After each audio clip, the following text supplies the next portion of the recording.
And Ranjit, where are you based now? Where are in Bombay. You're That's there. right. Yep. Yeah.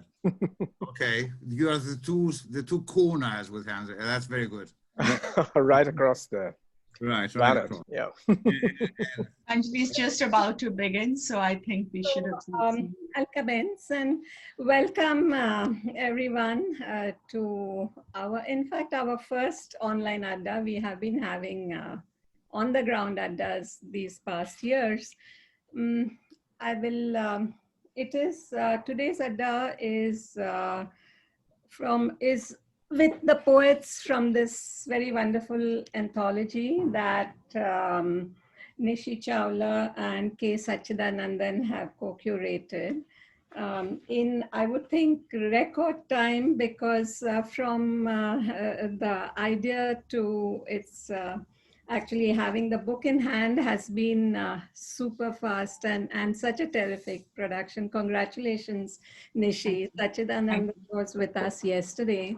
And so today's Adda will revolve around basically 2 points that,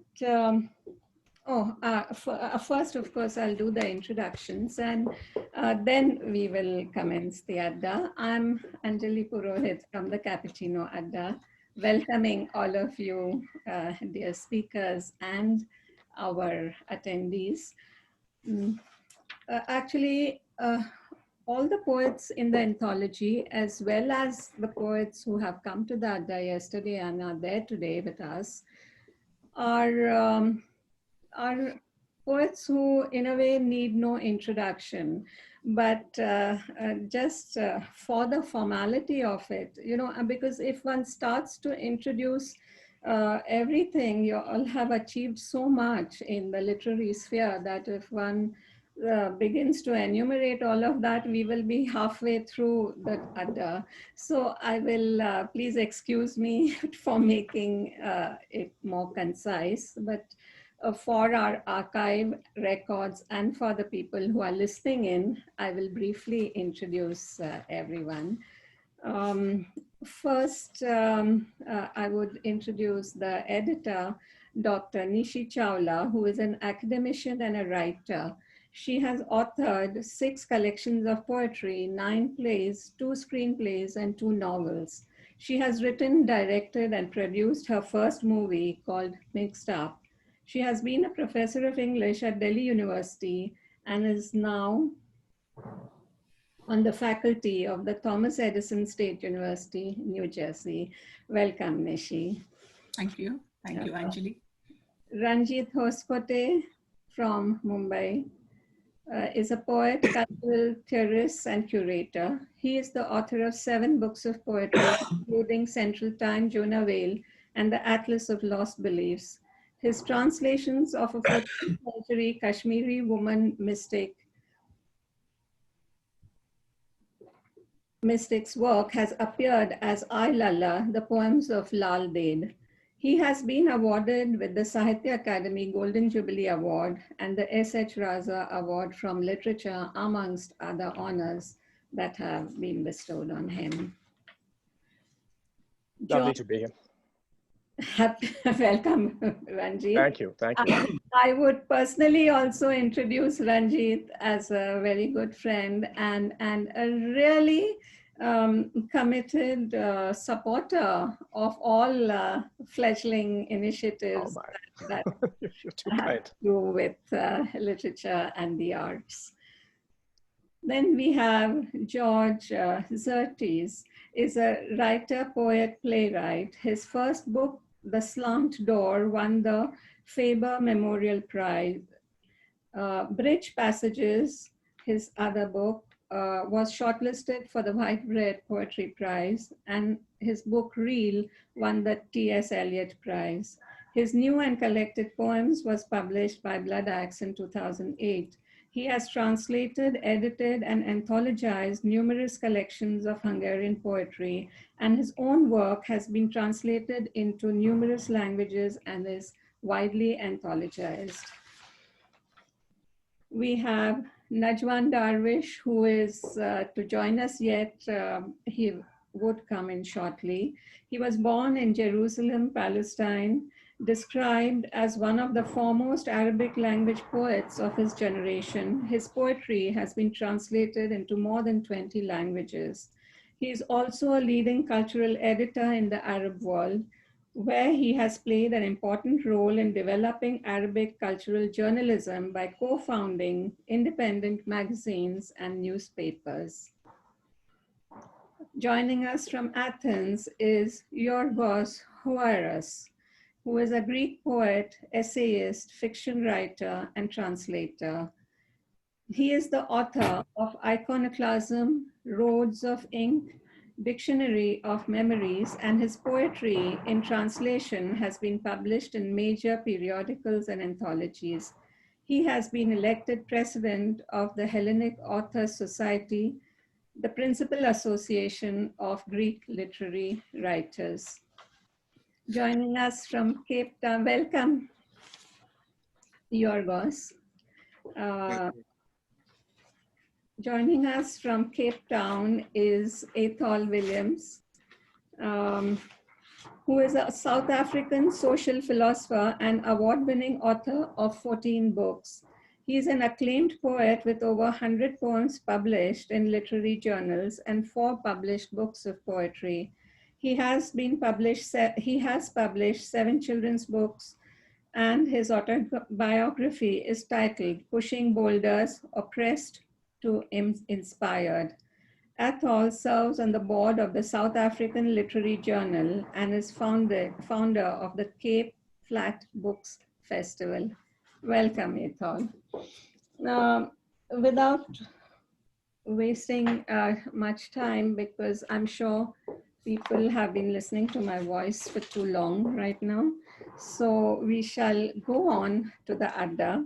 The Adda will consist of 3 rounds. The first round will be where this anthology is called Singing in Dark Times. And dark times, in fact, might be interpreted by the creative community in so many ways. Right now, of course, we speak about the lockdown and the pandemic. Nevertheless, there are many things that have followed this particular affliction and have predated it, which poets have also written about. So I would like the poets here to perhaps talk to us about their own interpretations of what are these dark times and how does the creative community react to it. Does your writing practice change in any way? Does it immediately? Does this great pandemic that is upon us reflect in your writing right now, or how do you react to it even outside of all of this? So I would first perhaps go to George. Would you like to start the discussion? Thank you very much. We're moving towards darker days very quickly, physically now. We're at the end of November, and we're heading towards the shortest day in about a month or so. But we've been doing so in metaphorical ways for quite some time. I mean, clearly the main thing has been the pandemic. And ever since it was sort of announced to us as that it was on its way, and people had begun to prepare themselves for being isolated. People's minds, writers' minds, poets' minds chiefly, as I know, probably too early to know about novelists' responses, have been focused on this. Everybody knew or guessed, nobody knew very much, that we were entering something which we had completely forgotten existed. I mean, it has existed in various forms throughout the world, but not necessarily here. So our mind turned to the plagues. And it was such a strange thing to be contemplating the possibility of one of these plague doctors, you know, from the medieval times. The plague doctors used to wear bird masks, and in the bird masks in the beak was secreted various oils and other substances which are supposed to protect them from the plague. And it was a haunting thought to imagine them passing down the street as we're closing our doors and possibly slipping envelopes under our doors. So that's been in many poets' minds. And one of the activities has actually been the preparation, excuse me, of various anthologies and collaborations. I'll talk about that maybe a little bit later. So the whole community has been busily writing the experience, and not just in terms of poetry. I have a friend who opened a website called Plague Journals, in which he invited people, well, not just writers, people from any walk of life who wanted to contribute. And this is still going on. So that's the main area of personal darkness, I suppose. And the fact that I, like many other people, because I'm over 70 and I'm slightly vulnerable physically, underlying condition, been more or less immured for 8 months, apart from little ventures outside. And that, as for me, it began from the beginning, a kind of diary in verse form, which I started writing then. But as to the other darknesses, we are as a country moving very rapidly towards a possibly no-deal Brexit at the end of this year. And the prospect of that is, if you like, another kind of darkness. Not for everybody, because clearly many people voted for this, but the idea of, if you like, cutting ourselves off from Europe psychologically, socially, economically, in so many ways, signifies for us, for those of us who have felt a particular kind of bond with Europe. I was born there, of course. I was born in Central Europe. It represents a kind of darkening. So we had that. We have our current government. We had the way that the government was handling the crisis. And then we had America as well. And we've had the period of Donald Trump. All of these things seem to be ominous in many ways. Not to forget the various other crises we are heading into. So I think the darkness is complex. It is made up of various strands. It becomes a kind of net.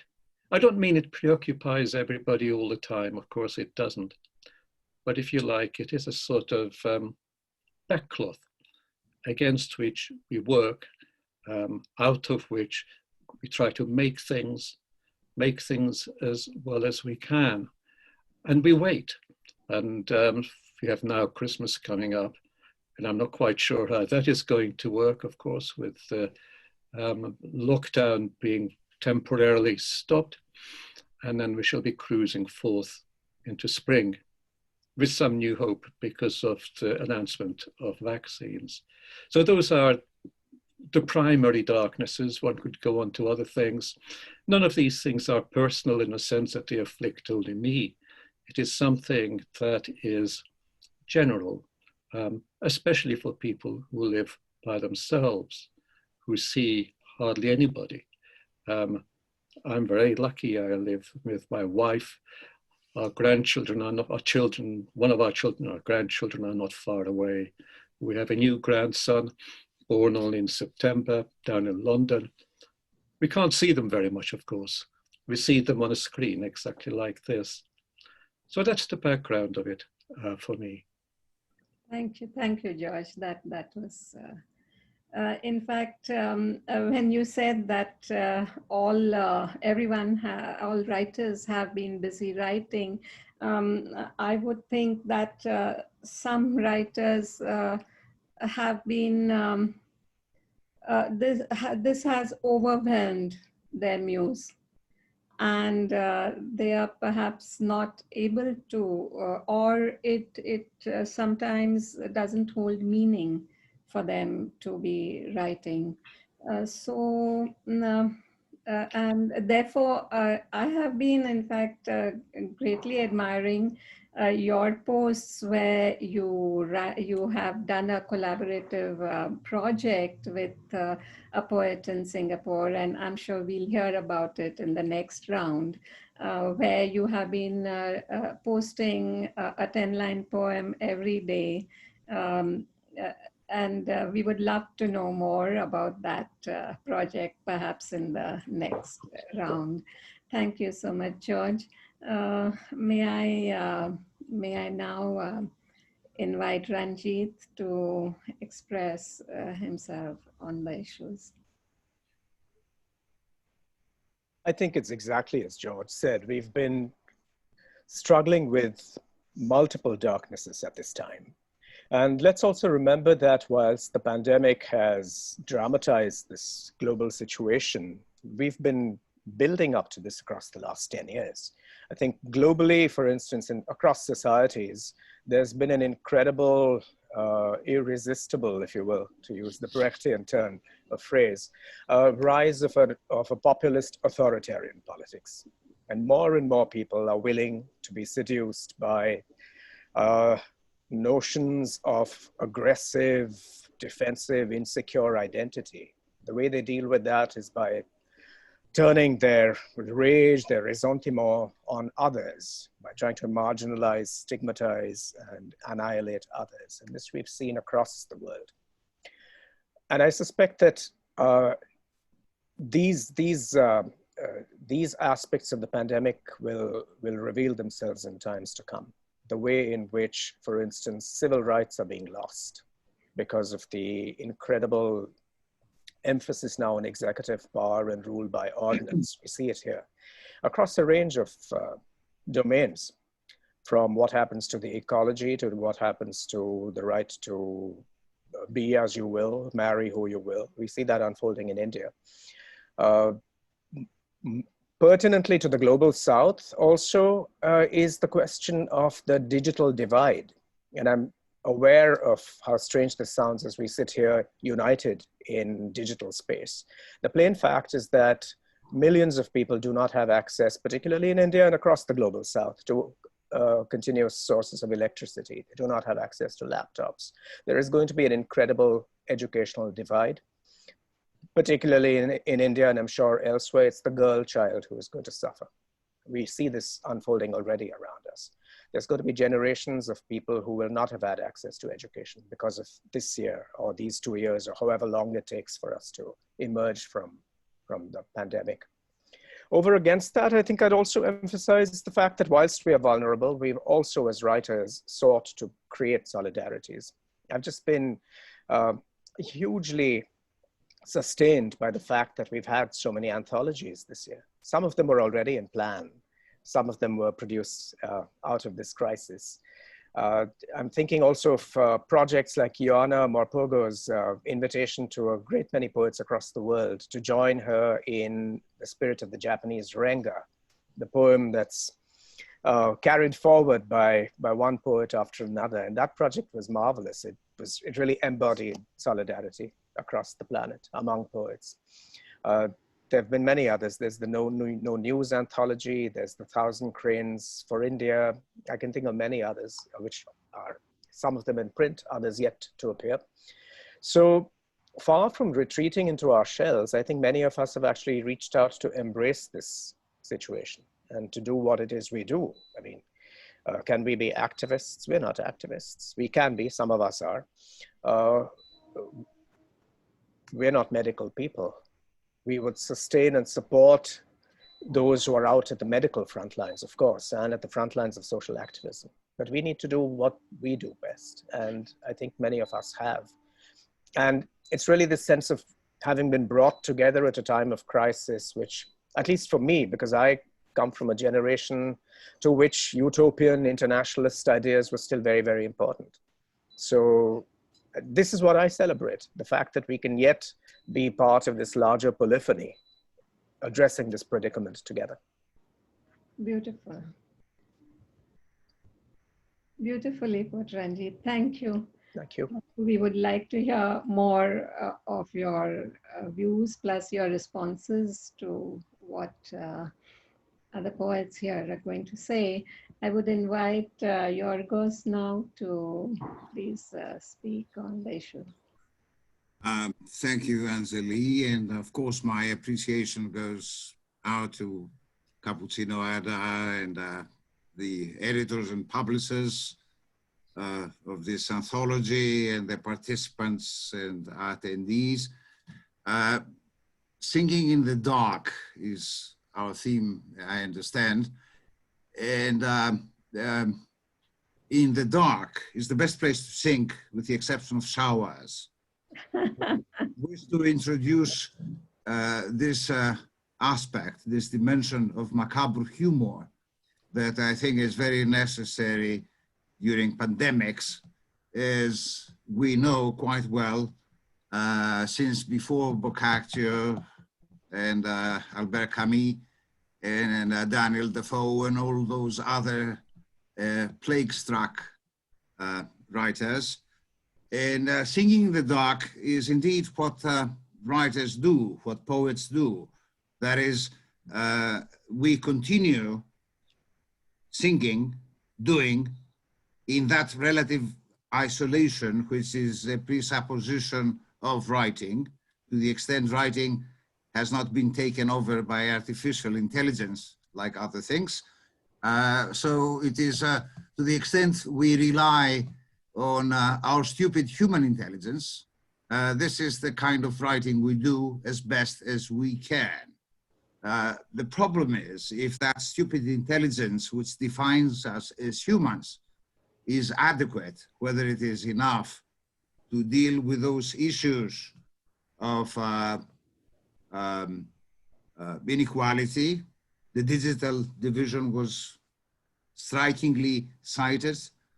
Those issues of empathy or no empathy, already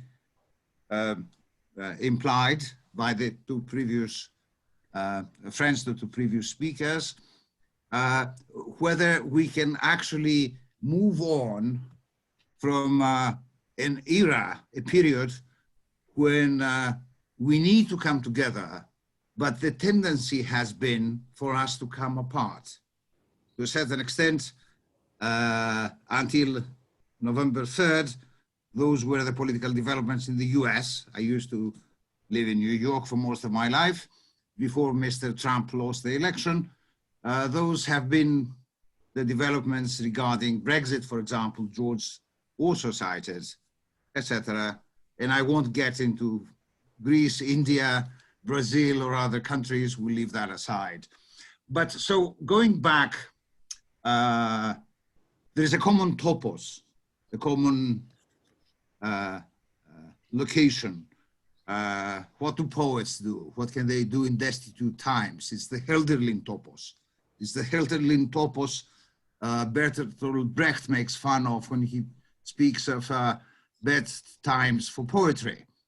And it is what obliquely Adorno refers to in a way as well, as to whether after the Holocaust there can be poetry, there can be literature or not.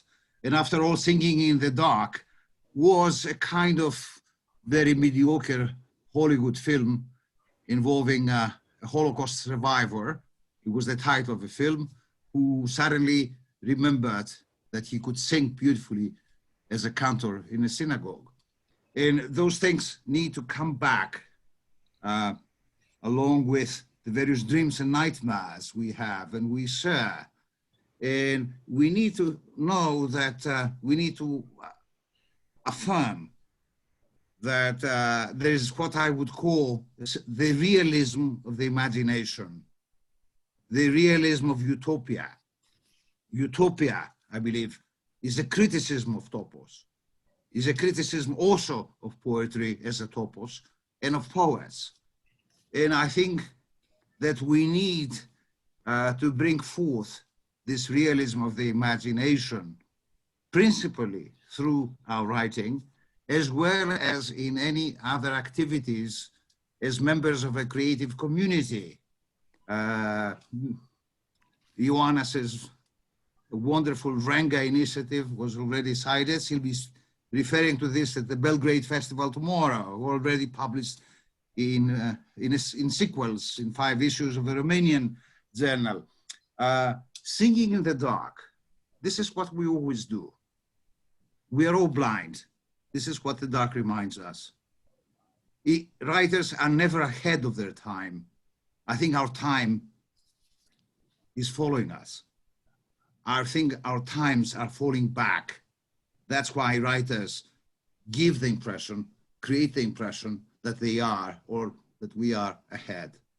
And if we think of this, if we focus on this, that we all suffer from what I have called, when I nearly lost my sight, what I have called Homeritis, from the actual physical blindness Homer supposedly, allegedly suffered from. Milton definitely did. Borges was led to that condition as the principal librarian of all times. If we think of these issues and we bring them together, blind as we are in the dark, if we keep singing, the day George mentioned, the darkest day, is still ahead. But then there's more to come, another day. Beautiful, beautiful. If we keep singing, we will find our way, and hopefully also show the way to some extent. Thank you so much. Yiorgos, that was too beautiful, and what you have said gives us much to think about, along with all the realism of the imagination is such a term that I think we should, something to think about for a long, long time. Thank you. I would now call on Athol to please tell us what he thinks. Yeah, thank you, Anjali. I want to pick up on an idea which George expressed, that through the pandemic, this idea of being isolated. And my perspective is, I think we have all become more and more isolated over time. It's been accentuated during the pandemic, but when I look at the human condition, it is one of us becoming more and more isolated. And in fact, you can go a step further of saying one of abandonment, where in fact, we are abandoning each other. We are abandoning nature. We are abandoning our ability to keep thriving. And, you know, I've got this idea I've been sort of wrestling with, that the way we see each other determines how we interact with each other. And it seems quite a simple idea. But I think of old colonial times where, Africa was seen as inhabited by savages. And so how colonists saw Africans, I apologize for this light, I'm sitting at a terrible place where there's reflection, I'll try and move, that doesn't help. So how we see each other determines how we will interact with each other. So if I see you as less than human, I will engage with you in a particular way. If I see you as equal, I will engage with you differently. And so linked to this idea of abandonment, I think we're in an era where we've got so much information, we understand so much more, we know so much more, yet I think we in many ways are moving apart. And I think Yiorgos used that term, we come apart. And so it was interesting in South Africa during the pandemic and during the coronavirus, which we're still in, and the lockdown, how it accentuated how acutely we had come apart as a society. And I'm intrigued by the world's view of South Africa, because in many ways we are celebrated as this miracle of having had a bloodless transition from apartheid to post-apartheid. And I always say our international marketing is phenomenal, because we've gone out and told the world we are this great success story. Yet we remain one of the most unequal societies on earth. we remain a society, one of the most violent societies on earth. We remain a society with one of the highest prevalence of rape. So we're a deeply broken, deeply divided society. And so for me, the darkness has to be, well, it stares me in the face every day, but we as poets then have to begin to speak into that darkness. So begin to speak light into that darkness, and I think if abandonment is what the darkness is, then it's about bringing together, it's about connections. That's something we then got to speak about far more and more. And so it has been encouraging to see the number of international collaborations, the anthologies, because I think that's something we've got to speak to. And linked to what I think Ranjit was saying about looking at our global political order, it is more about fracture. Brexit is about fracture. And I always think, when I'm in pain, it's hard for me to see someone else's pain or sympathize with someone else's pain, because all I'm feeling is my pain. And during lockdown, I think we all went into the phase of, oh, my life sucks, it's so much pain, I'm stuck in my house. Whereas, almost a third of the globe's population don't have a house.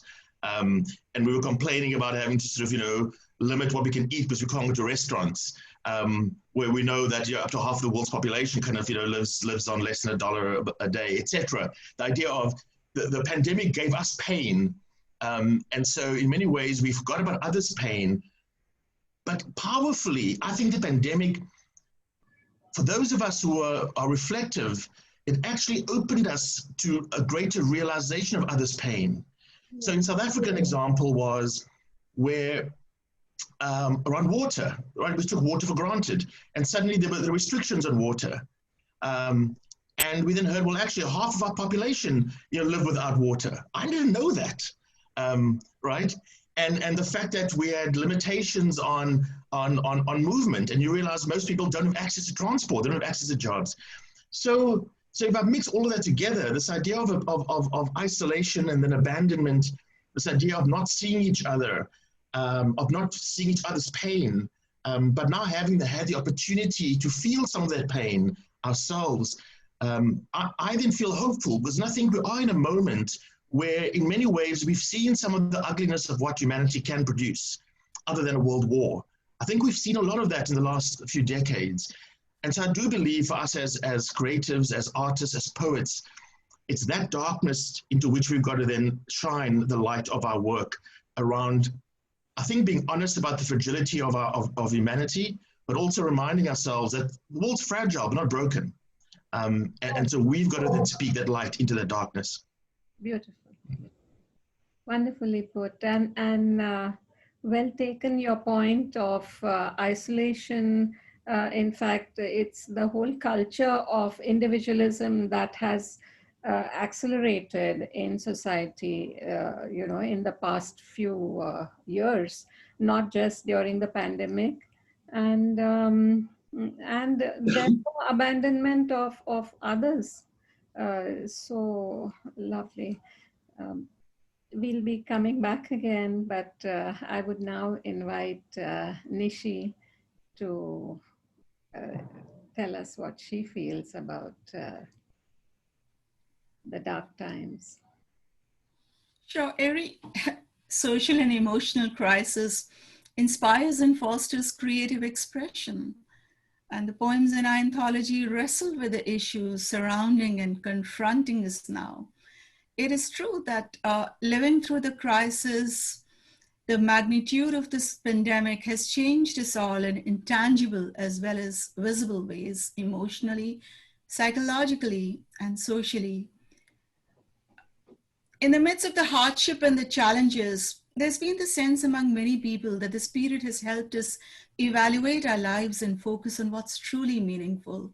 The panic and the despair of our changed lives, the incompleteness sensed in virtual visits and encounters, the indeterminacy of our foreseeable future, the trauma and the pain of losing loved ones, and seeing so many suffer, the loss of jobs and the spike in domestic violence, divorces, as a direct upshot of the lockdown. The newfound appreciation for possible face-to-face interactions that was previously lost in a world gone virtual. All of these are very tangible social consequences associated with the pandemic. It can even be described as one of the loneliest times for many people when we can re-evaluate our wants and needs, our shifting financial priorities, and our sense of what is emotionally necessary. In a sense, all of us have changed. Living through and experiencing these unprecedented times has forced us to re-examine our values, our relationships, and our lifestyles, while determining whether we are living a meaningful life of purported design and not one of existential default. The pandemic has, in some ways, made us rethink the ethos of social distancing. The barriers that we've always adopted between each other makes us re-examine whether it is true that it is by a very separation that we live and know each other. The now familiar term social distance initially had an oxymoronic texture. However, several well-known poems about human society, right now I'm thinking of Frost's a poem on the walls, on human walls. Several well-known poems about human society recognize that distance plays a role in even our most intimate social moments. Poets remind us that deep feelings of isolation can be contiguous with social interaction, and that sometimes the best things we can do for our social world is to maintain walls between us and our social bridges. Like the contagion we are fighting, like the changed social dynamics, the poems in our anthology, Singing in the Dark, underscore and highlight how distance structures social life. The most interesting poems are, to my mind, those that address this more complex loneliness. Social distancing is different from more familiar forms of absence. For our purposes, poetry is where social and distance meet in our anthology, and also provides a close analog for what all of humanity is experiencing, individually as well as collectively. We hope our anthology, our book, will be part of our global cultural memory and our global literary history. Wow. Indeed, Nishi, so well put. And I've always wondered why this term social distancing came about when what one was thinking or implying was physical distancing, not really social distancing. I have always found it a little distasteful to use that word, but thank you. We'll be now, in fact, going into our next round where one could, I leave it to all of you whether to respond to what has happened, what has been said earlier by other speakers, or to read a poem of a poet other than yourself in the anthology that you have found particularly interesting or that you want to share with us. But from George, I'm sorry, but I would really want to know more because I've been very, very curious about this project that you have undertaken and how you have sustained it every day. I'd really want you to speak on that in the second round, so I invite you to please. Hey, well, thank you. Fascinating to listen to my fellow poets, and there's so much I recognize. I wonder if I'm the only person living in a small town. I was born in one capital and grew up in another capital, but for more than 25 years, I've lived in this small town. And it's a small community. The community is a too easy a word because we don't all know each other. but we live in a center and we see people.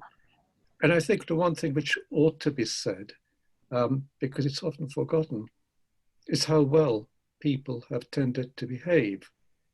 People have been kind.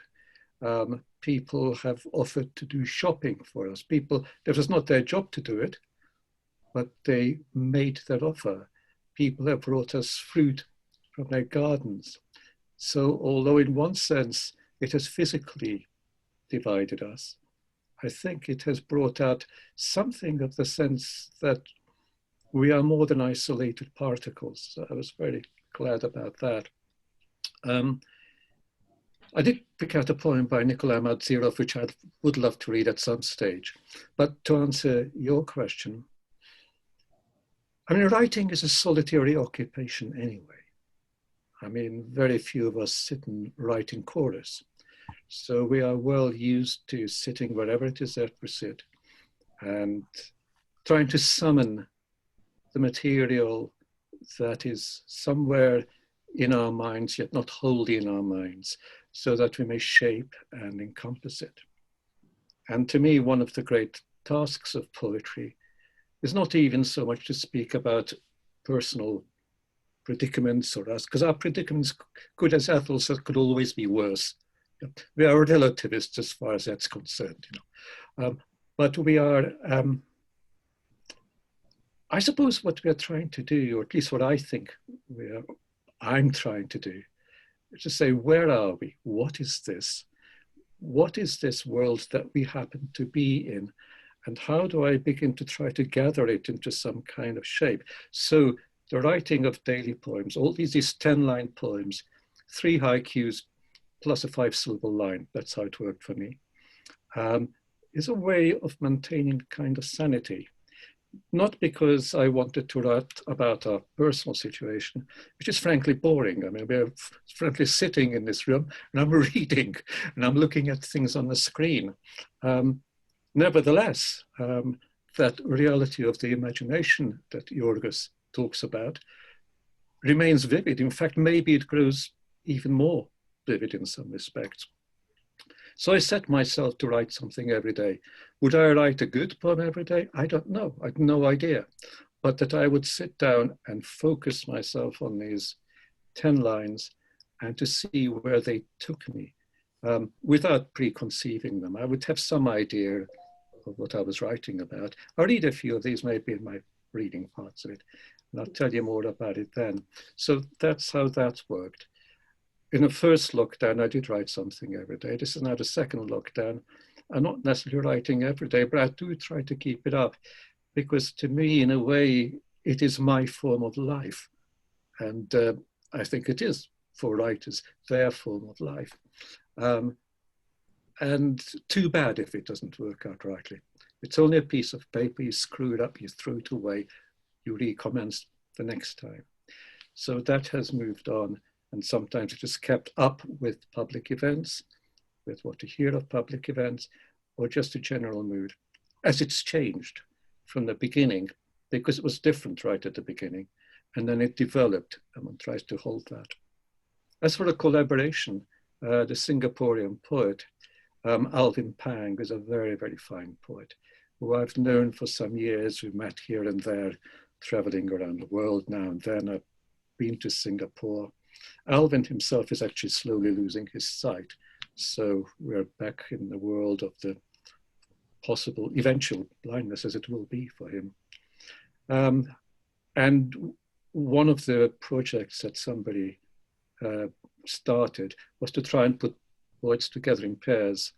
And the editor of this book, which will come out sometime soon, said, who would you like to work with? And I put down Alvin. Physically, we haven't seen each other now for 2-3 years. And he was glad to do this. So the way it began was he saw one of my 10-line poems and he responded in his own way. And we kept alternating, not in the same form. So there are passages which are, if you like, work quite different formally. And we picked up from each other. So they pick up a theme and then the next one continues it, develops it, maybe takes it in another direction. And that is still actually going on. That's not an everyday thing. It's just whenever the occasion presents itself to act, now I can pick up this idea. But what we have done is we picked up 10 of those poems for the project that we were asked to do, and not necessarily in order in which, maybe the last thing it's worth saying, I don't want to dominate this at all, is that the poems are not chronological in the sense that here's a diary. So this is today, this is the next day. Themes arise. And on some days, a particular theme seems appropriate. So I think, as all poets do, I'd be very surprised if any of my fellow poets didn't do this, which is you begin with 1 or 2 or 3 lines, and then you set out on your boat and you see where it carries you. And all you know is your voyage, in my case, is only going to be 10 lines long. It's only a rowing across a pond. But that little pond, I mean, I'm used to writing longer poems. That was my history. And this squeezing into tiny corners, little pockets, tiny boats, was, it was practical. It was something I could do. And I didn't have to continue a single narrative from day to day, as I think one might have to do if I set out to write a long poem. If such a thing comes, it might come later, but who knows? So that's how that works, Anjali. Thank you for asking. Just one little, slightly trivial question, but when you said it's just a piece of paper, you can throw it away. Do you prefer to write with a pen on paper, or can you better write on the screen? I've become very used to writing on screen now, partly because I was having this conversation yesterday during the PhD Viva. My writing is almost illegible to me. And especially once I start crossing out, I can't really read what I've done. I do in fact do both. So I do write the odd line or so, but as soon as I can, I want to get to this very fluid editorial process in which I think, okay, now I think these 2 or 3 lines work. Right, push off in that direction, now see where you go. Nah, wrong direction. Come back, turn around, go that way. Yeah. Take it out. So that, I mean, it's something I always used to say to students, because it's such a kind of, it seems such an act of responsibility to be writing. And I said, well, yes, in one way it is, but in another way, the world's not going to stop because you failed to write a poem. It's not going to stop because you failed to finish this thing. Maybe it will come back. So don't feel burdened down. Set forth, see where you go. Fail again, fail better. Thank you. You're laughing, Yiorgos. Yes, yes. I was thinking of Sam Beckett, the last one of my childhood heroes. Okay. Major reason I lived in Dublin for a couple of years. All right. So since you are on screen, perhaps you might read us something or speak it. Sure. I was thinking about responding to what our colleagues and what George was saying. I think our writing is always illegible to us. I want to make that a more general statement in its practical and more metaphorical, even metonymic sense. In that illegibility makes me consider medieval monks who only knew Latin. When they were transcribing texts, they would come across a Greek word and they would simply write in illegible Greek. Which is one of my favorite contexts for Greek poetry, Greek literature, as in its ecumenical sense. Hence, poetry literature is consistently incomprehensible. And this is what bring us closer to comprehension, and taking into account the very brilliant perceptions, perhaps, to congratulate ourselves that we've been issuing forth in this Adda, in this conversation. What a brilliant word you use, and I'm not referring to Cappuccino for your occasion. I'm also, forgive me for referring to what I assume is an Indian parable about the 6 blind, used to be men, now women as well, men and women, right, and others of undefined gender, 6 in any case, who are all blind, and they're touching different parts of the elephant.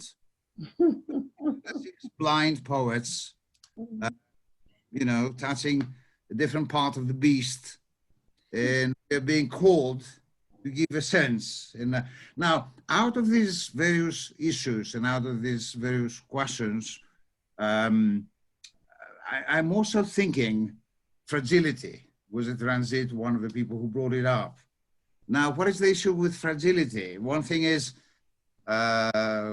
we may disintegrate as groups, as individuals, but fragility also may be the promise of resilience. Only fragile entities may carry on, may have that kind of fluidity and elasticity that more solid and more stolid comportments can't possibly carry through and be carried through. That's a very profound thought. Thank you. Very profound. Yes. So we have to build on this fragility in a way that we are tender to it. We retain our macabre sense, we retain our humor. One of my favorite slogans in my dictionary entries, my dictionary of memories, is a dictionary structured book, structured as a dictionary, A to Alpha to Omega and A to Z, A to Z. And one of the short ones, there are some very long entries, is that the tragedy of human life is that it is a comedy. I don't think we should forget that, at least from my perception, in terms of how we carry through, because look, part of being in a pandemic, something that affects everyone, affects the entire demos, the entire community, the entire world, is the question of evolving, of developing relative immunity to pain. However, this is not one way. We have to be very careful, because we also see, on the one hand, there's the solidarity of friends and neighbors and even people we do not know. And on the other hand, there's the danger of developing immunity to the pain of others. And this is what is very worrisome. And you see, people are very rightly, in a sense, we can use such adverbs, responding against what they conceive as globalization to the favor of elites, of people who have water, who have electricity, who have some access to, and you know, in that sense, we have to see how that is spread out. How is it possible, for example, the same way for those who did not have landlines and they jumped, leapfrogged to mobile phones, can there be very simple, very inexpensive ways to connect digitally? Can we have a really humane and human internet, and not the kind of internet that simply allows the behemoths of commerce to go crazy on Wall Street, as they have been doing in the last couple of days? So these issues are considered, even though our task as writers, we only have one responsibility: to write without thinking the world will collapse, as George wisely advises his students, if we do not. But if we write, to write better, write as best as we possibly can. Wonderful, wonderful. Do whatever else we might be able to do. Thanks. I feel after everyone has finished speaking, you wanted to read one of Najwan's poems, and Najwan was perhaps, I don't know why he has not been so. My friend hasn't been able to join us. Yes, but you could read the last mask. I thought I would read the last mask. Would read that, but would you like to read it now or after? In fact, since I'm expecting the volume. I haven't enjoyed it yet. It's on its way, I understand, from Elizabeth.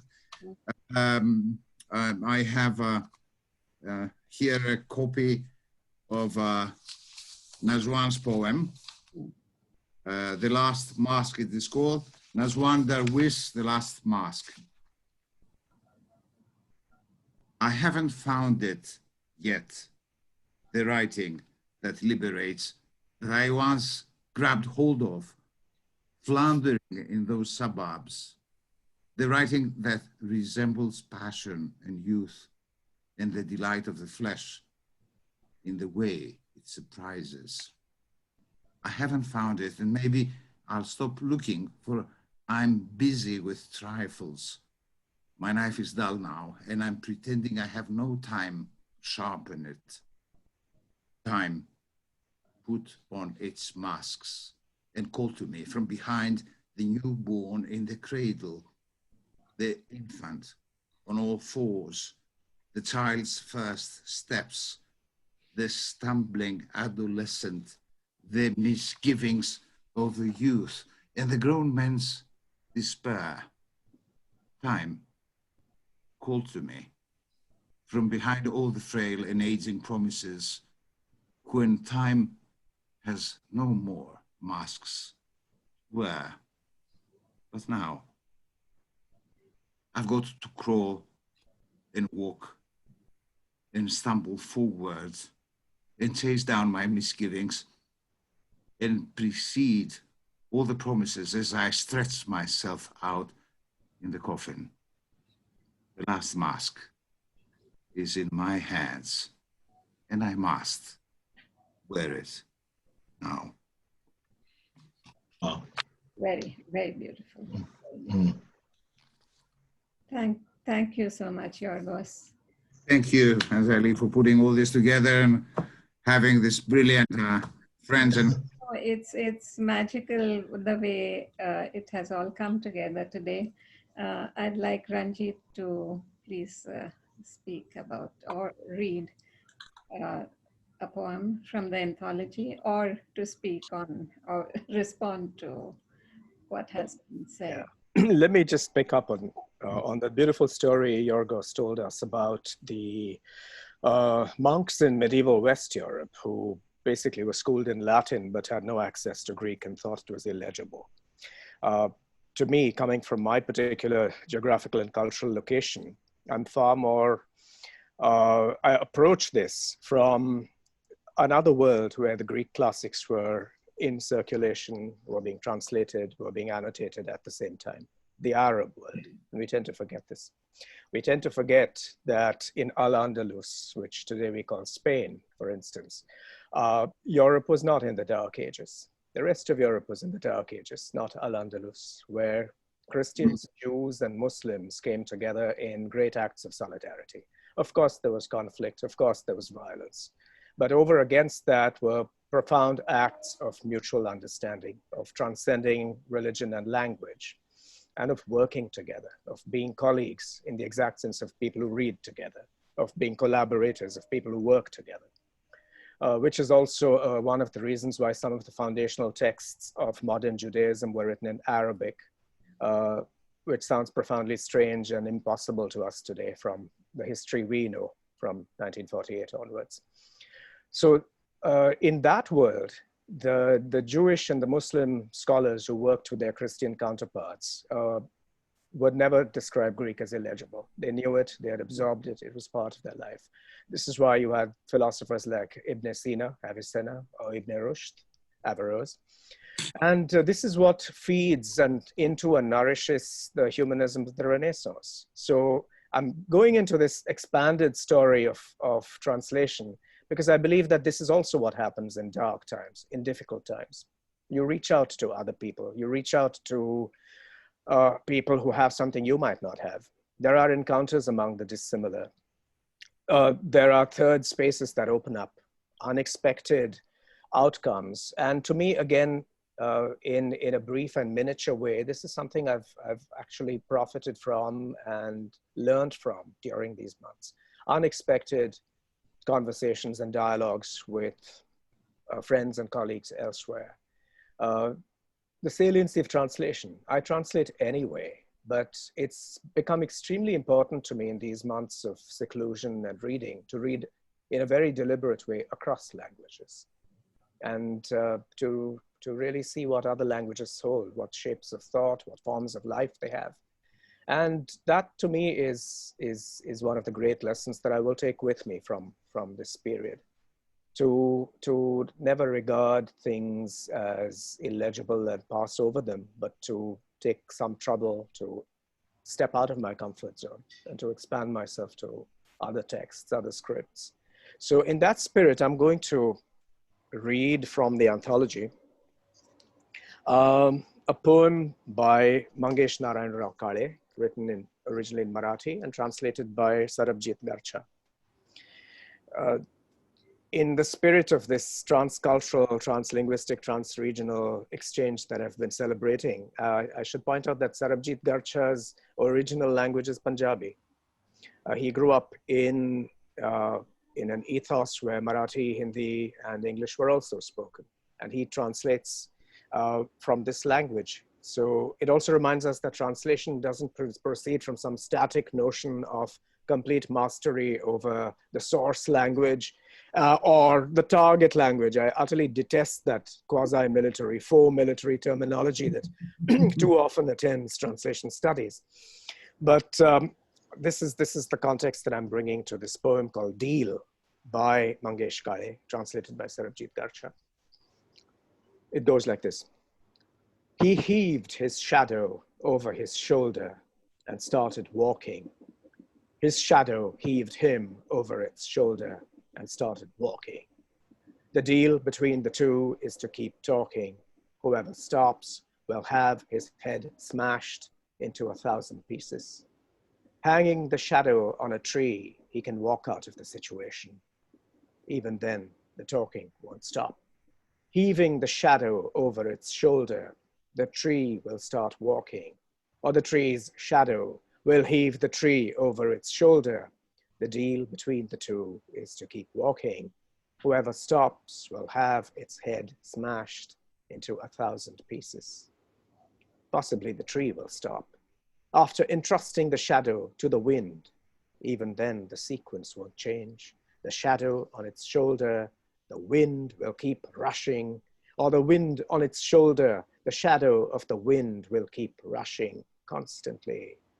The deal between the two is to keep rushing. Whoever stops will have its head smashed into 1,000 pieces. Beautiful. Beautiful. Really beautiful. Thank you, Ranjit. Thank you. And just another footnote. See, I seem to be a veritable fountainhead of footnotes today, as I usually am. But that poem draws on one of the great story cycles of ancient India, the story of Vikram and the Vetal. Vikram, the king who has to carry this animated corpse, this zombie on his shoulder. And the deal between them is, in fact, that they can't stop talking. Stories. Yeah, absolutely. Yeah, and the story goes on. And it's so pertinent that we have past so many months been watching people walking. Yes. Heaving all their belongings, their children on their shoulders, and they have to keep walking, else they'll be smashed into pieces. Absolutely. Really, really tragic. So when you were reading this, those were the pictures that were coming to my mind. It is too beautiful. Thank you, Ranjit. Terrific poem, terrifically read. You know, yeah, I'm thinking of the poor mink that are being killed, are rising from their graves in Denmark, in Hamlet's homeland. We learned yesterday, Right. because of the gases, the pitiful dead bodies having been buried into too thin soil. You know, I mean, this is the macabre images. Yes. True. Thing. Yes, indeed. And then we also have be aware of them and also focus on what is possible. Yes. True. What to do with the shadow. So we come to Athol. Would you like to read something from the book and speak, perhaps? So from the anthology, I want to read a poem by Irish poet Gabriel Rosenstock. I haven't met Gabriel, but he was kind enough a few years ago to write a review of one of my books. And you know, I'm intrigued by this idea. Again, all of my ideas are very obvious, but I'm intrigued by the obvious sometimes. You know, do we ever all lose? Are there always winners and losers? And I remember, you know, working in finance for a number of years, you know, when interest rates go up, if you've got a mortgage or bond or debt, that's the worst thing ever, right? And we kind of have front page articles, you know, interest rates have gone up. But yet those with positive balances are, you know, quite enjoy interest rates going up. It's the same thing with war. We lament war about, you know, because of its loss of life. But of course, people who are supplying military equipment love the idea of war. And so I was struck by a very bizarre thought of during the lockdown, you know, what are the gangsters doing? What are the drug dealers doing? You know, who are they mugging? If there was no one on the streets or in the shops, you know, who were they hijacking because no one was driving their cars? And so I had this sort of moment of sympathy for the gangsters and the drug dealers because, you know, they were losing as much as we were losing. And so this poem by Gabriel sort of struck me along those lines, and I'll just read it. It's called COVID-19. The General speaks of his sorrow. Self-isolation, these bitter days. When can I send battalions of raw young men to war to crush their bones and the bones of others? When will I see them again, marching proudly shoulder to shoulder? Self-isolation, these bitter days, the flash of bayonets is no more.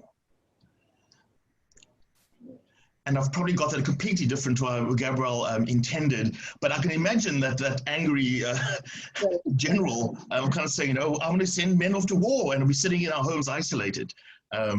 So again, an interesting thought about, you know, I guess different experiences and how we experience the same thing.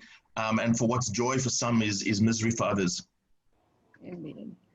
And speaking of gangsters, you of course have these who are they mugging and who are they kidnapping, but the real gangsters of the world who are ruling today are having a free hand, much freer hand than to loot even more. Yeah, yeah, that's tragic, isn't it? I find that a tragedy. The lack of options often. You know, we say you get the government you deserve. But I think when your options are between a bunch of gangsters, I think there's something wrong with our political systems where we must choose the lesser gangster as opposed to no gangster at all.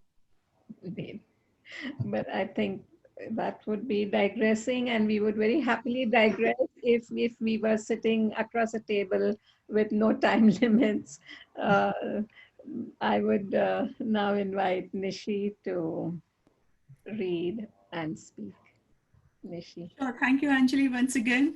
I want to kind of move away from what Athol was, you know, talking about, gangsters, to piggyback again on, you know, what I was talking or thinking rather about forms of complex loneliness and solitude, and of course, while I was talking about, when I was trying to deconstruct the idea of social distancing, I kind of, spoke about loneliness and solitude being a complex construct in its own right, or by its, on its own strength, so to say. And and I'm choosing two poems by Romanian poet Marius Celeru about solitude. And I was also thinking about, how does solitude inspire creativity?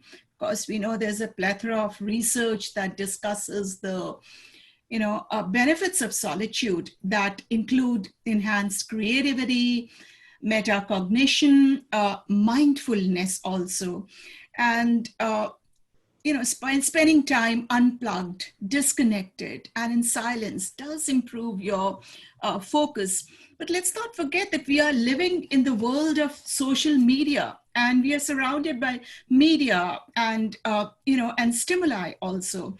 So solitude gives us time to unpack our memories, our perceptions, our feelings, our sentiments, so to say, our emotions. It enhances artistic creativity in a way that can be both painful and challenging.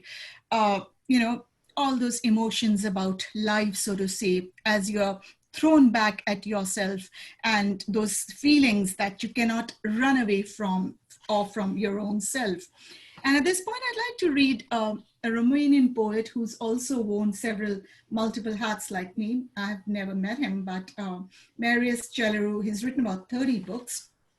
Love During Quarantine. And the other poem by him is The Old Man and Silence. So onto my theme of solitude and loneliness and isolation. Let me read Love During Quarantine by Marius Celeru. The town breathes fear. The moon hides behind the clouds. The people behind the walls. The streets are enveloped in the dark. The words have hidden in former times. The oppressive air hides hope. For a while, we have been together, two thoughts, cracked by the times at their margins. The worm of silence grows. The walls between them are like our palms, alone, separated. We appear at the window. The town is darker than the night. From your eyelashes, older tears run to me, from a glass of loneliness drunk by you and me. I feel your heart quiver. I caress you and wipe the fright from your face. When the moon drives away the clouds from her eyes, spreading light upon us, we already kiss from another window. Someone begins singing a love song. Suddenly, the town is a large singing heart, the air, a fresh orchard under the rain's palms. When the song dies, there remains the light within us. It smells of silence, so beautiful. And his next poem is, I hope I'm pronouncing his name correctly, Marius Celeru. Forgive me if I'm mispronouncing. Some people are very sensitive to that. The title of his poem is The Old Man and Silence. He and death have stayed face to face for 2 days. He carefully thinks about it near the phone. He knows that his days are no longer as many as before. The books on the shelves caress his sadness with their titles. They, with him, listen to the silence that comes from nowhere. The wind receives the letters for the whole town. An infected postman has left them scattered on the pavement. It is night in all the houses in the streets and recesses. The people sunken in heavy silence have covered themselves with fear. 2 abandoned kittens sleep soundly, and also the stones in the pavement. The moon plays with a thistle lost among the blocks of flats and transplanted in several footsteps covered with dust. Beyond the street, 2 deserted counters make the prices known to no one. He cannot rise to his feet to see the sky, but he has all the stars hanging from the sky of his memories. He stroked the intense light looking like caramel or a scar because of the cold he feels, time that slowly embraces him, as if it were a transient friend saying goodbye. He curiously opens the Bible. Is there anything written in it about this apocalypse? What has been will be again. What has been done will be done again. There is nothing new under the sun. He smiles somehow gladly to the dark, which like some strange heat covers this room with shadows. He has touched the phone, dead with silence, and remembers about detention. He quietly walks to tortures, thinking, God is everywhere.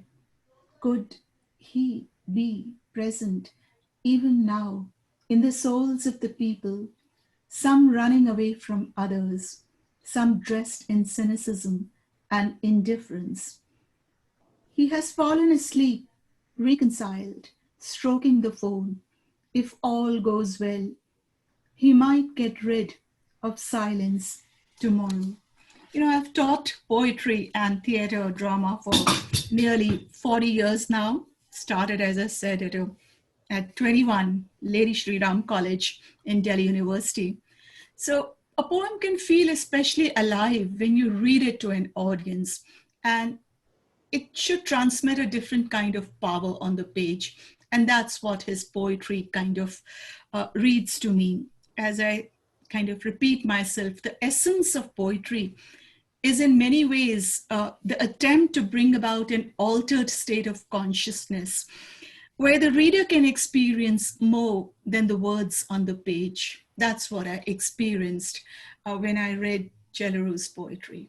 Lovely, lovely. Very visual, very visual. Yes, very visual images in his poetry. We'll now move on to the last round, which in fact a lot of people have been waiting to hear the poets read their own poems to us. So I would invite George to read again, perhaps one sonnet and then a few 10-line poems, perhaps. Angelique, I meant to read a poem by Sorry. I meant to read a poem by Nicola Madzirov, and I'd love to do that. Okay, because he could have been here and he should have been here, but his own book is being launched at this very moment, I think. So this is from the anthology. This is a poem called After Us. What I like about Nicola's poems, I first met him in India, by the way, in Delhi, is basically they're about mortality and about fragility, and they're born out of experience. I mean, he comes out of the Serbian-Croatian war. And there's something remains in it of the folk tale, of the borders of myth, while at the same time, they're about perfectly ordinary, unspoken human tragic things. So this is After Us. One day, someone will fold our blankets and send them to the cleaners to scrub the last grain of salt from them. We'll open our letters and sort them out by date instead of by how often they've been read. One day, someone will rearrange the room's furniture like chessmen at the start of a new game. We'll open the old shoebox where we hoard pyjama buttons, not quite dead batteries and hunger. One day, the ache will return to our backs from the weight of hotel room keys and the receptionist's suspicion as he hands over the TV remote control. Others' pity will set out after us like the moon after some wandering child. Okay, I'll read you a few minutes worth of poems. I will read one of the 5 sonnets that is in the anthology. The 5 sonnets are very formal. I call them Baroque Sonnets almost. And they're based on the 5 main plagues that we have seen in Europe: smallpox, bubonic plague, cholera, Asian flu and COVID. I just read the COVID one. There's a figure and it's referred to as Highness, who's the authority who is being appealed to in every one of these. This is a highly formal sonnet. COVID-19. Now here we are in quarantine, our ears sharpened to the footsteps stalking us. We watch the passing of the empty bus as one more phantom carrier appears and swerves around us, grinning as he goes. Elsewhere, the poor are jammed into their rooms to gaze from blocks that reek too much of tombs intended for them, while the virus throws its net across the whole estate like smoke. Observe, Highness, how some of them remain still poorer, and while you and I should live, survival will be harder to forgive, though later it might serve for a black joke that you, Highness, might very well explain. Now I'm just going to read you a little group of these 10-liners. The very first were a little bit like waiting for the thing to come, and imagine that we are waiting at a quay by the sea. We're waiting for a ship to turn up, the plague ship to turn up. So I'll read you 3 of those, and then maybe a couple of others. Crush. The crush of bodies and faces. It is as if they had just emerged out of an old dream's familiar narrative. But who is dreamer? And who dreamt? They move as one dream, with a tired face we take home with us, like handfuls of change. Cruiser. Somewhere, a cruiser is patrolling the North Sea. You imagine it passing the headland, like your own dream of waking, just turning over, not yet quite conscious, but surfacing from a depth in the darkness, there, beyond the shore lights. And mysteries. We are waiting for the liner to dock. A crowd has gathered to wait, wondering what it might bring. There are mysteries in the sky, in clouds, in the sea. Right here, it's the mystery of waves, of when ships arrive and crowds press forward. They're very short, sorry, do 3 more of these, and that'll be my lot. Thank you.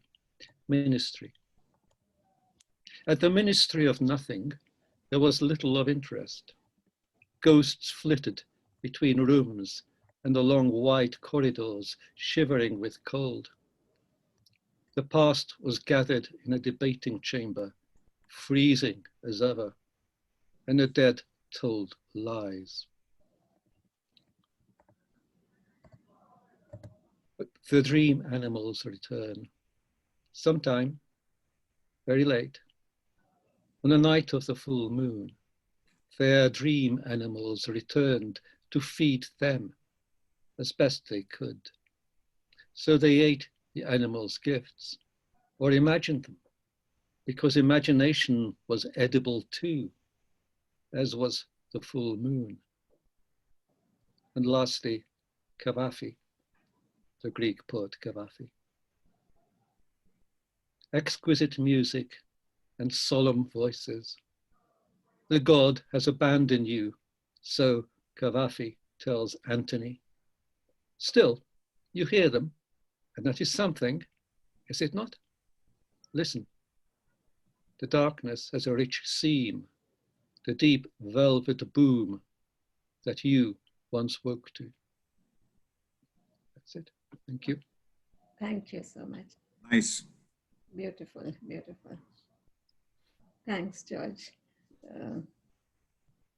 Ranjit, would you read your poems, please?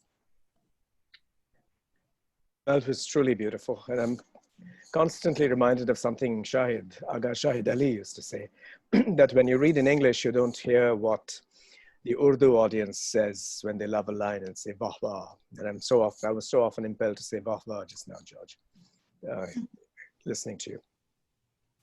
I'm going to read one of the poems that's appeared in the anthology and then maybe a couple of new ones. Yeah. So this one's called Obad. Rumors of wind, banners of cloud. The low earth shakes, but the storm has not arrived. You pack for the journey. Look up, look through the doors at trees shedding their leaves too soon. A track on which silk shoes would be wasted. A moon still dangling above a boat. Wearing your salt mask, you face the mulberry shadows. The valley into which you're rappelling is you. Beautiful. And maybe since you're hearing the train in the background, I'm going to read another one that's appeared here. It's called Breath. If that was breath I saw floating across the tracks without a single train to stop it, while the parrots squawked in their fruited tree, I knew it would far outdistance the night, spelling itself in one language after another along the route, leaving me to catch up, halting and ranging in its wake, calling out to it by every name I have waited all my life to speak. And then I'll read maybe just a couple of new poems. How are we doing for time, by the way? Oh, there's time. Okay. Yes. This one's called Witness. Speak, earth, in constellations of dew bud and darkening ray, turning to coal and slate in the cold mine shaft where I laid my hand on cryptic passages carved from tidal night, while voices hurried through the locked air, men with sharpened arrows. Look for him. I found the seedbed. Earth, I wait for you to say, it's time. Let me tell you why you're here.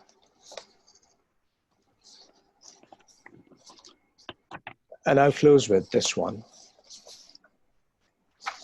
It's called Spur. Am I the boy who climbed the spur and laid claim to the scrubland sweating in its shade? What coiled through me and sheared into space, a memory of colors churning wet, obsidian, saffron, jade, transmitted from other lives? Have I stood here before? Thank you. Wonderful, wonderful.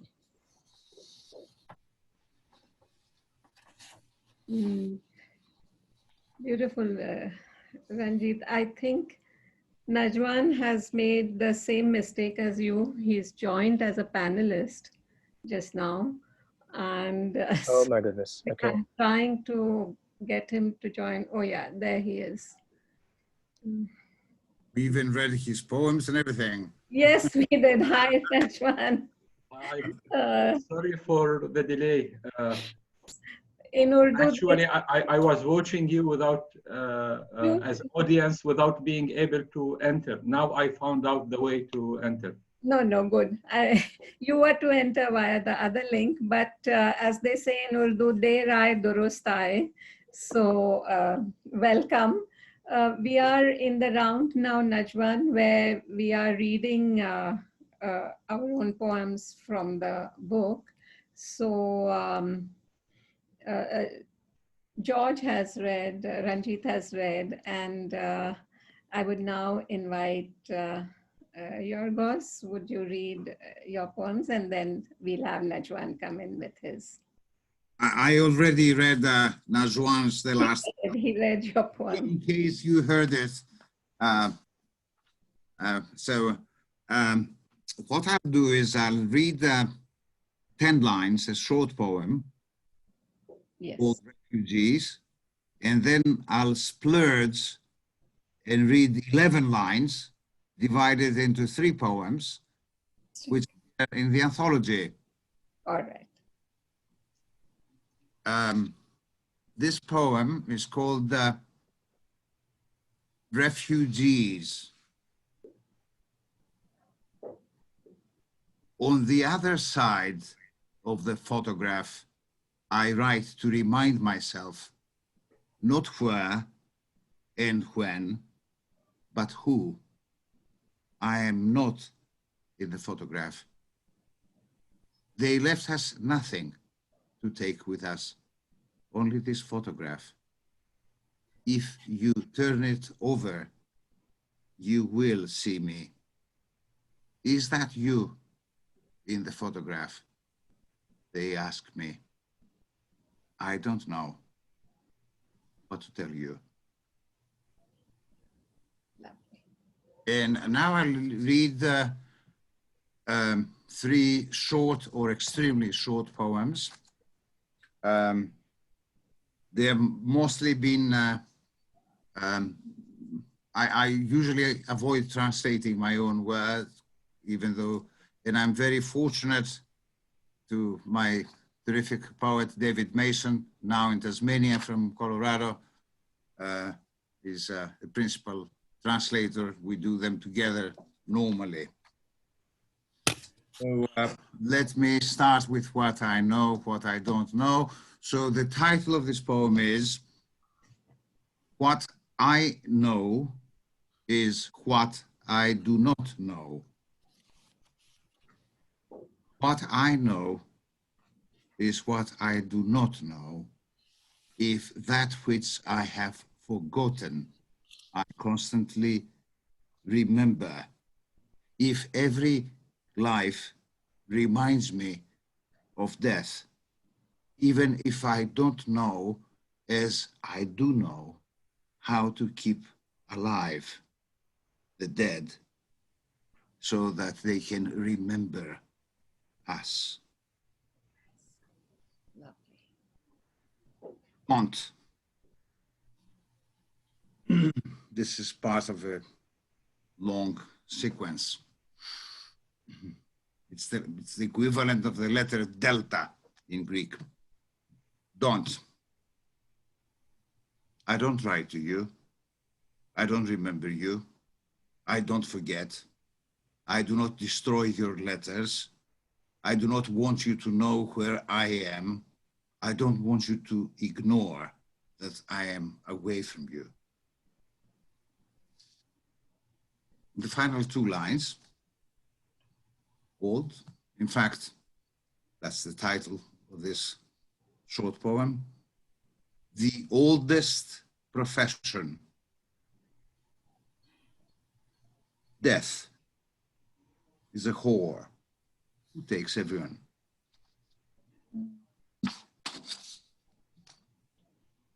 Beautiful. Thank you, Yiorgos. Thank you, Zeli. We come to Najwan. Welcome, Najwan. Yiorgos already read your poem, The Last Mask. So would you like to, or you can also speak for a while. I mean, we've been missing you in the Adda today. And particularly because whenever we had Cappuccino readings in the past, it was always, we had one a poet. We had panels of 6 generally, and one poet who would recite his poetry and who was not an English poet. So I'm you know, especially happy that you came today, and you will be reading in Arabic, and we would love to hear you read in Arabic, please. Thank you very much, and thanks a lot for Yiorgos. It's an honor to that he read my poem. I am one of his fans. I love very much his work, which recently was translated into Arabic. So thank you very much, and thank you all. And apology for the delay. Actually, I'm new to the Zoom system. And for me, it's like nuclear weapons. I'm like stumped each time. And I think a lot of us poets are, and we're just kind of trying to find our way in. Could you, in short, because we really want to know what we have been discussing so far, and you'll see it in the video, it will be uploaded in a day or two on YouTube, talking about when you have a poem in Singing in Dark Times, if in very short, you could tell us what for you the dark time, what is your interpretation of the dark time, and have you responded to it through poetry in the past few months? Honestly, the subject of the book, Singing in the Dark Times, it works for poets in all times almost, because I'm wondering if there was a time where the poets were not considering it a dark time. So of course, it would differ from dark to dark.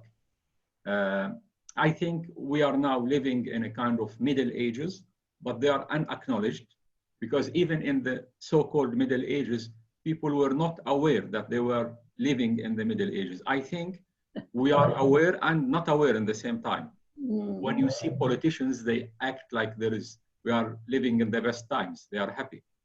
And when you listen to poets or philosophers, they would tell you much about what horrible era we are living.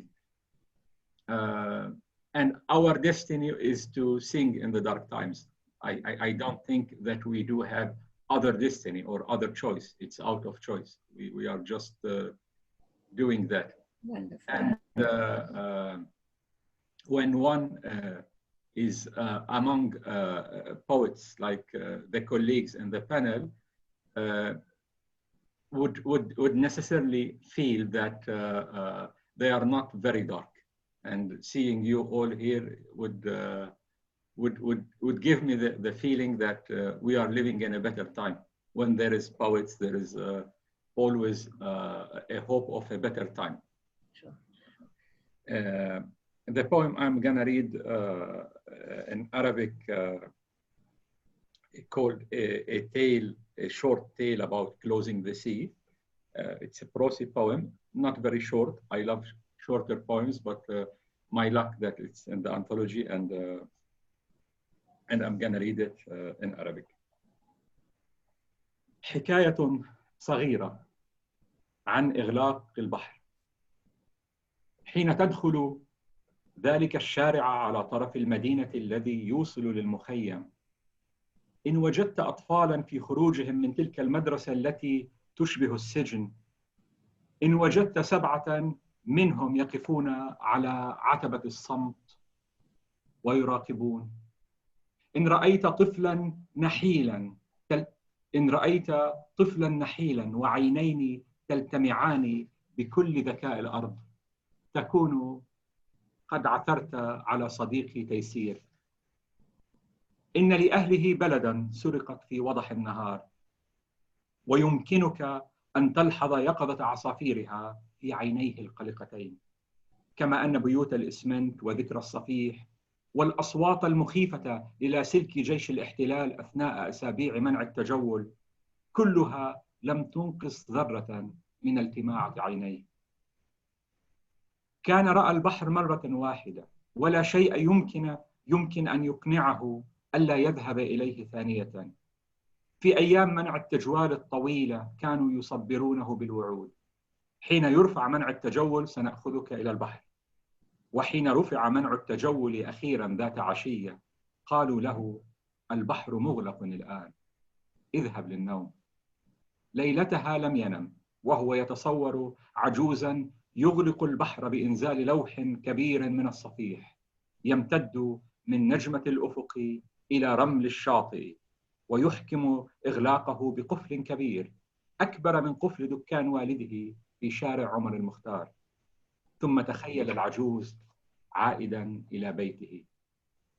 حين تدخل ذلك الشارع على طرف المدينة الذي يوصل للمخيم، إن لمحت عينين تلتمعان بكل ذكاء الأرض، اسألهما أرجوك إن كان البحر في غزة قد فتح أم ما زال مغلقا.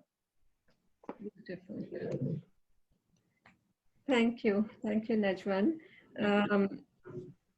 I won't read the translation of this poem. I think people should buy this book and read it from the book itself, but we won't let you off so easy, Najwan. You know, we've been discussing about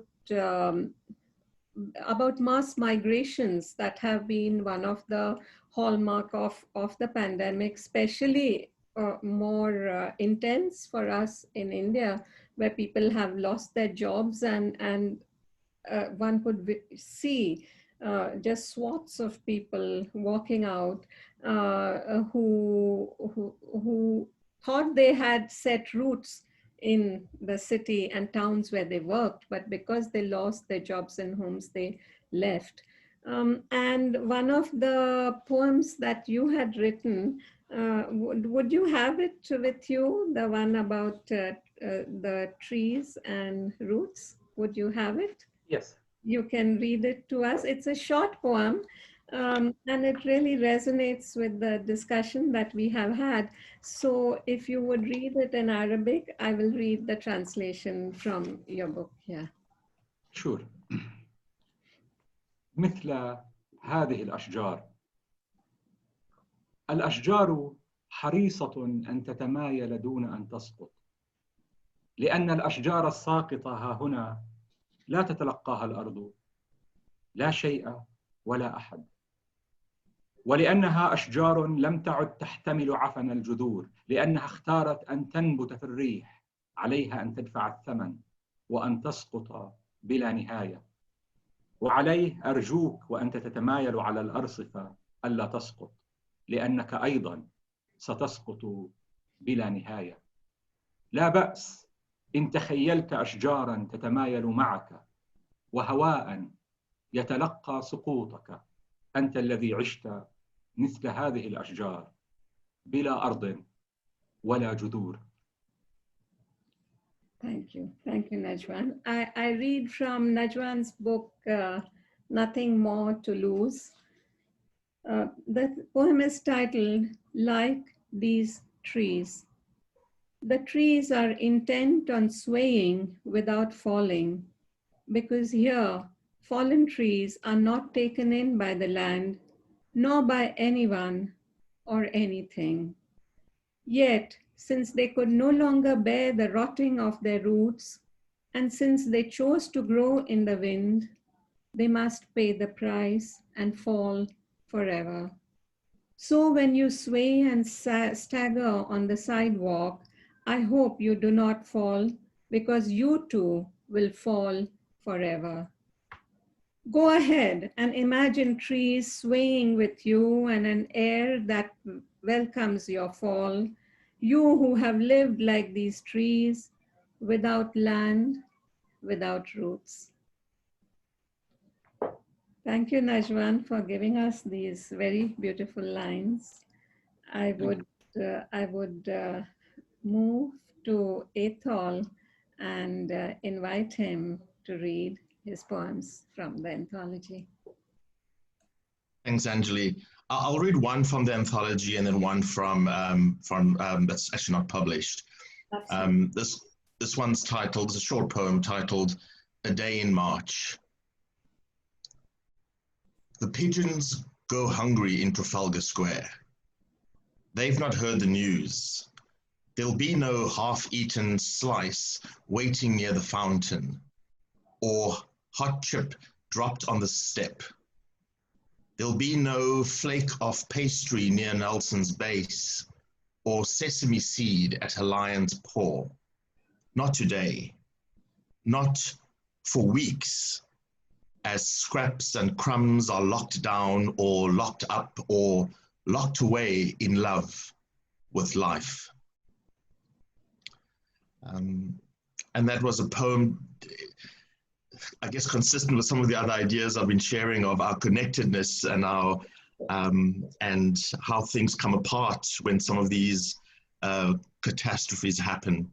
The second poem I'll read is called Learning to See, and it is this idea of I mentioned earlier how we see each other determines how we interact with each other.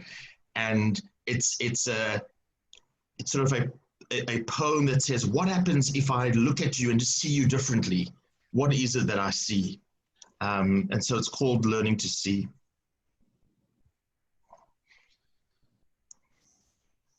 I want to learn to look deeper, to see more. Even as his fist strikes at my cheek and her words rip at my soul, even as they awake a volcano of violence in my chest, I want to learn to see them and not be blinded by pain. I want to see past his actions, her speech, their anger. See through his religion, her beliefs, their cultural norms. Beyond his clothing, her skin, the sound of their voices. I want to nod to their being, but see more of their humanity. I want to look deep inside him. I want to see the unseen within her, to find that mystery flame that burns there. And I know I'll see hurt there and disappointment. I know I'll see dreams there and hope. And I know that once I've learned to see with such eyes, I will see the real him, the true her. And I know I will see myself. Oh, wow. Yes, wonderful. Thank you, Athol. That was truly. I now invite Nishi to share her poem from the anthology. Nishi, over to you. I'll read two poems that have been published in the anthology. But before that, I would like to kind of, I was quite fascinated and amused with Mr. Darwish's mention of his use of some nuclear vocabulary to describe how he felt, getting used to the idea of Zoom, whereas all of us out here, I assume, are kind of, we feel rather empowered as maestros, so to say, almost like maestros in this kind of, field, in this nuclear or kind of empowering field of Zoom and other forms of technology. And what Athol Williams has also talked about, you described poets as being somewhat different, and very rightly so, as being diametrically kind of different, opposed to the idea of, politicians or political leaders as feeling very upbeat in this dark era, poets feeling very kind of, rather depressed. I would think there's a sense of martyrological warfare within poets who, all of us who are thinking and reflecting and meditating on the idea of, on the idea of the pandemic, of what it implies and all that we draw from it, from these dark times. So I'm going to read two poems which talk about my mind, my soulscape as, somewhat torn apart. The poem is titled Inside Myself. The virus licks my torn soul, guilt-tripping me. I sing a love song to it, tempting the faint thump, causing my heart to fissure its fatty lumps. Pretend I live on a moon of my own landing, turn my flesh inside out, listen to the chirping of birds, amazed that so much beauty could still exist amid club-like spikes that crush the breathing soul. Lavender storms that hit unfounded hopes cluster phylogenetically, a pestilence that asks for enormous surcharges, lethal as the protein cry of daggers, stabbing me yet again, quietly slithering out, a warlike stratagem as birds orchestrate their cheerful songs to each other, embraced in positive sense RNA, the hard truths that no flowers on our windowsills would relive. Proteins that slice human voices, sliced lungs, pause, then breathe. When I follow its replication pattern, somewhere a flood of tears ensue, attached to a host receptor, slyly pursuing a purpose-driven path.